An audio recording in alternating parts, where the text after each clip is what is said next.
You know that watch on your wrist? Yeah, it's great for counting your steps, maybe tracking your sleep. But what if it could do so much more?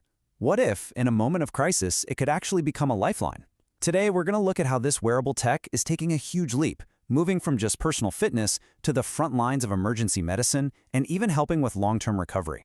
So picture this, the scene of a major accident. It's chaos. First responders are trying to help everyone at once, and they have to make these unbelievably tough decisions in a matter of seconds. Who needs help the most? Who can wait? This whole process is called triage, and with so little information, it's one of the hardest parts of emergency medicine. So how do you bring some order to that chaos? Well, this is where technology steps in. Researchers are developing a new system, a way to automatically figure out how critical a person's condition is. It's all about giving first responders a huge advantage when every single second is a matter of life or death. And really, this is a whole new way of thinking about it. See, traditional triage is like taking a single snapshot. A medic checks your vitals once at one specific moment. The problem? A person's condition can nosedive in an instant. Wearable triage, on the other hand, is like a continuous movie, streaming real-time data, second by second, right from the patient. This is where something called the Schro score comes into play. It was developed for a study in PLOS One, and honestly, the best way to think about it is like a check engine light for the human body. It's a score calculated automatically using just 3 vital signs that a simple wearable can measure: heart rate, respiratory rate, and oxygen saturation. So how does this check engine light work? Well, the logic behind it is actually surprisingly simple. It's not trying to average everything out. No, the system is built to be super cautious. If just one of those vital signs hits the critical red zone, the whole score turns red, period. It's always the most severe signal that decides how urgent things are. Okay, so what do these colors, green, orange, and red, actually mean when you look at the numbers? Well, these ranges weren't just picked out of a hat. Researchers actually went and surveyed 54 different medical experts to figure out what's normal, what's a little worrying, and what's downright critical for an adult. So this whole algorithm is built on a solid foundation of real-world medical knowledge. Right, so the million-dollar question, does it actually work? Well, in a pilot study using data from 84 ICU patients, the SHRO score's assessment of how sick a patient was matched the doctor's evaluations 74% of the time. Now, that is a really promising start for an automated system like this. But let's be real, surviving that initial emergency is only half the battle. What comes next is often a long, tough road of physical rehabilitation, and that brings a whole new set of challenges. And here is the fundamental problem. One study found that, best case, only about 3/4 of patients are actually doing their physical therapy exercises the way they're supposed to.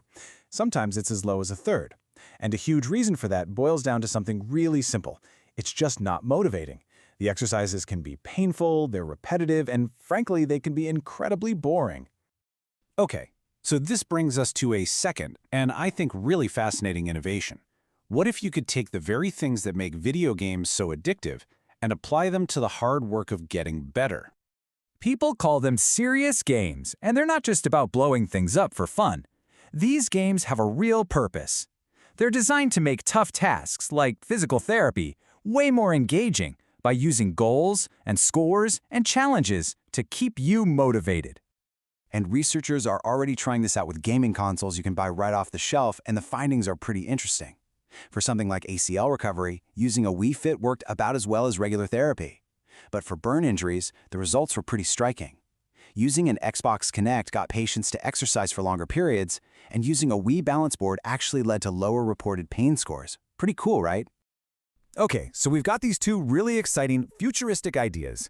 But now we need to pump the brakes for a second and take a look at where this technology actually stands today. Time for a little reality check. And here it is. The promise is massive, right? Automated triage that saves lives and rehab that's actually fun. But the progress, well, it's still early days. That 74% accuracy for the SHIO score, super promising, but it's from one pilot study and it needs a lot more data.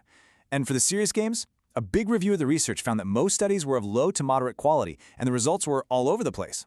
So the potential is definitely there, but we're not quite at the finish line yet. So what's next?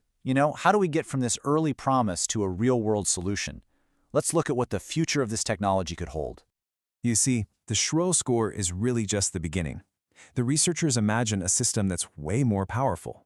Imagine a watch that can use its motion sensors to detect if you've had a fall, that can track your stress levels and even gauge your pain through other biosignals. And here's the most important part: a system that personalizes all of these alerts based on your specific age and your own medical history. Which really leaves us with one final big question. We're seeing these two incredible ideas come together, using your watch for the immediate crisis and then using it for the long-term recovery. So you have to wonder, are we heading towards a future where that one device on your wrist can be both your first responder and your physical therapist? It might be a future that's a lot closer than any of us think.